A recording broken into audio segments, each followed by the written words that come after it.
Hi guys, welcome to Right Academy classes. मैं हूं रमेश कुमार। हम लोग करेंगे परसेंटेज में टाइप 2।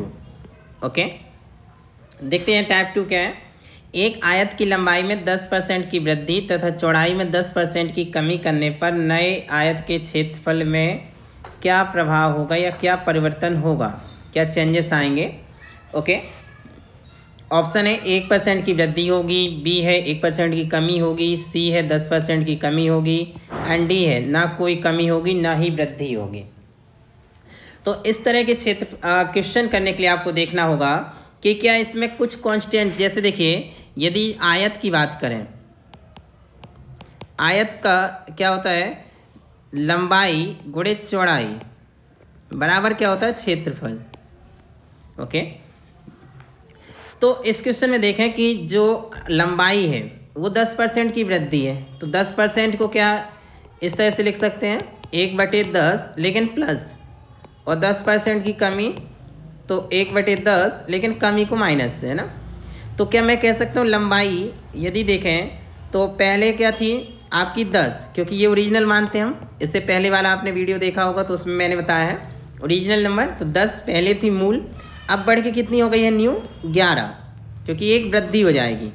ओके, तो कितनी हो जाएगी 11। चौड़ाई देखें तो पहले कितनी थी इनिशियल में 10, चूँकि चौड़ाई में कमी हुई है 10% की, तो एक की कमी होगी तो कितनी हो जाएगी 9।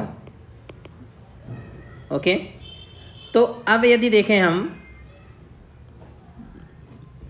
इसमें +1 किया, इसमें -1 है ना, तो यहाँ पे यदि देखें तो क्षेत्रफल कितना रहा होगा 100, 10 × 10 कितना रहा होगा 100, लेकिन यहाँ पे देखें तो कितना हो जाएगा 99। तो आप देखेंगे क्षेत्रफल में कितना चेंजेस आया, +1 का, पहले 100 था अभी 99। तो आप इसे जब सॉल्व करेंगे तो क्या होगा 1/, कितने में से चेंजेस हुआ है 100 में से, तो 1/100 × 100, चूँकि सॉरी ये कमी हुई है नॉट प्लस, तो -1 है ना, 100 में से 99 हुआ है, तो ये 100 कैंसिल, तो कितना 1%, चूँकि वे एक कमी हुई थी तो 1% की कमी होगी क्षेत्रफल में। तो ऑप्शन कौन सा सही है, बी वाला सही है, 1% की कमी होगी। अगर आप चाहें तो इसे सेकेंड मेथड से कर सकते हैं, ये फर्स्टली था। यदि आप चाहें तो जो परसेंटेज मैंने एक आपको वीडियो बनाया था प्रतिशत वृद्धि या कमी, तो 10% की वृद्धि को आप लिख सकते हैं 1.1, ओके, और 10% की कमी को लिख सकते हैं 0.9, इस तरह से, यानी 110/100 गुणे 90/100 ये होगा। तो इसको अगर लिखें तो 1.1 हो जाएगा, ये 0.9 हो जाएगा। इसको आप करेंगे तो कितना होगा 0.99। इसका अर्थ है ये 100 में से कितना कम है, अगर परसेंटेज में चेंज करें तो 99 हो जाएगा, और 100 में से कितना कम है 1, या पॉइंट में कितना कम है पॉइंट, तो 1% इसका आंसर होगा। ओके, तो आई थिंक ये वाले से भी आप कर सकते हैं वेरी शॉर्ट में, लेकिन इसमें कई बार प्रॉब्लम होती है जब परसेंटेज ऐसे दिया हो 12 सही 1/2%, इस तरह से वृद्धि या कमी 37 सही 1/2%, तो इस वाले क्वेश्चन में प्रॉब्लम होती है इस तरह के रेशियो में। बाकी इस रेशियो में तो ईजी आता है आंसर, तो आप दोनों फॉलो कर सकते हैं। ओके, चलिए क्वेश्चन नंबर 2 देखते हैं हम लोग इसका। एक आयत की लंबाई में 20% की वृद्धि तथा चौड़ाई में 20% की कमी करने पर इसके क्षेत्रफल में कितने प्रतिशत की कमी आएगी। ओके, तो सिंपल सा देखें कि जो क्षेत्रफल है या लंबाई गुणे चौड़ाई, चूँकि आयत ही अभी सेम क्वेश्चन कर रहे हैं हम लोग, क्या होगा क्षेत्रफल। तो लंबाई में देखें तो 20% की क्या हुई है आपकी वृद्धि, तो क्या लिखेंगे 1/5 प्लस का, और 20% की कमी, इसका अर्थ -1/5 यानी कमी हुई है। तो लंबाई पहले कितनी रही होगी 5, चूँकि वृद्धि हुई है तो 1 जुड़ जाएगा तो कितनी हो गई नई 6। चौड़ाई पहले 5 थी, चूँकि कमी हुई है तो कितनी हो जाएगी 4, 1 की कमी हो जाएगी। तो यहाँ क्षेत्रफल कितना रहा होगा 25, 5 का गुणा करेंगे, यहाँ कितना हो गया 24। तो यहाँ भी देखा हमने कमी हुई है, कितने की कमी हुई है 1 की। ओके, तो 1 कितना होगा इनिशियल वाला प्रारंभिक वाला, तो 1/25 जो पहले वाला था वास्तविक, ये प्रारंभिक कह सकते हैं, ये नया न्यू कह सकते हैं, गुणित कितना करेंगे 100, तो 25 के 100, इसका अर्थ है 4% की कमी। ओके, आई थिंक कमी समझ में आ जाएगा जब ये छोटा होगा, इसलिए तो क्या होगी कमी, यानी 4% की क्या हो जाएगी कमी। अगर इस वाली मेथड से देखें जो हमने सेकेंड देखी थी, ओके, तो 20% की वृद्धि को लिखते हैं 1.2 इंटू 20% की कमी को लिखते हैं 0.8। तो 12 अट्ठे कितना होगा 96 पॉइंट में। तो ये पॉइंट में कितना कम है 100 से 1 से 0.4, इसका अर्थ है 4% की कमी। ओके चलिए नेक्स्ट क्वेश्चन। अगर किसी आयत की लंबाई 37 सही 1/2% बढ़ा दें, जैसे मैंने कहा था ना कि ये वाली मेथड एक्चुअली जो हमने यहाँ किया इसमें प्रॉब्लम जाती है, तो उसी क्वेश्चन आ गया, और चौड़ाई 20% घटा दें तो क्षेत्रफल पर क्या फर्क पड़ेगा। ओके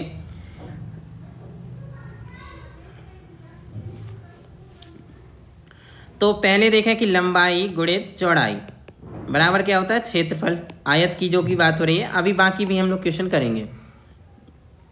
अब 37 सही 1/2% को आपको पता होना चाहिए, क्या लिखते हैं हम 3/8 का वैल्यू है। इसका वीडियो अलग से बना रखा है, उसे आप जरूर देख ही लें, अदरवाइज क्वेश्चन कम समझ में आएंगे आपको, ठीक है। और जो लोग देख चुके हैं उसे बार बार रिवीजन करें। 20% घटा दें तो ये कितना होगा 1/5, लेकिन माइनस में।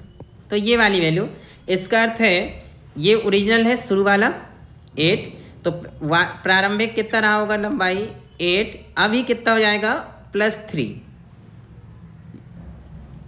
ओके तो कितना हो गया ये 11 हो जाएगा। चौड़ाई को देखें तो पहले 5 थी, अभी कितनी हो जाएगी, ठीक है, चूंकि कमी हुई है -1 तो कितना हो जाएगा 4। तो यहाँ देखें ओके तो कितना हो गया ये 40, 8 पंचे 40, और यहाँ देखें तो कितना हो गया 44। तो यहाँ आपने देखा +4 की वृद्धि हुई है, इसका अर्थ है इसमें वृद्धि होगी। ओके कितने की वृद्धि हुई है +4 की, कितने में 40 में, तो 4/40 गुणित 100। ओके तो ये 0, इसका अर्थ कितने की हुई है 10% की वृद्धि होगी। तो इस तरह के क्वेश्चन करने में ये वाली मेथड बहुत ही यूजफुल है, आप इसको फॉलो करें, इससे ऑलवेज आपका परफेक्ट आंसर आएगा और इजी भी है। यदि इसी में नेक्स्ट क्वेश्चन देखें, अगर किसी वर्ग की भुजा 40% बढ़ा दी जाए तो उसके क्षेत्रफल पर क्या प्रभाव पड़ेगा। ओके चूंकि देखिए यहाँ वर्ग दिया है, ठीक है ना, तो वर्ग में वर्ग का क्षेत्रफल क्या होता है अगर देखें तो हम लिखेंगे भुजा, ठीक है, और क्षेत्रफल। तो वास्तविक देखें, ठीक है, वास्तविक और प्लस नई,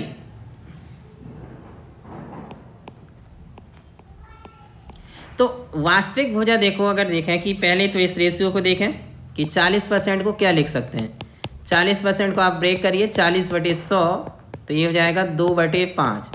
ओके तो जो 5 है वो वास्तविक रही होगी, तो वास्तविक भुजा कितनी थी 5 ओरिजिनल, चूंकि इसमें वृद्धि की गई है ना, तो वृद्धि होके कितना हो जाएगा +2 है, तो नई भुजा कितनी हो गई 7। चूंकि आपको वर्ग का क्षेत्रफल पता है कि क्या होता है भुजा का वर्ग, भुजा का वर्ग यानी a², तो आप सिंपल निकालिए क्षेत्रफल कितना रहा होगा 25।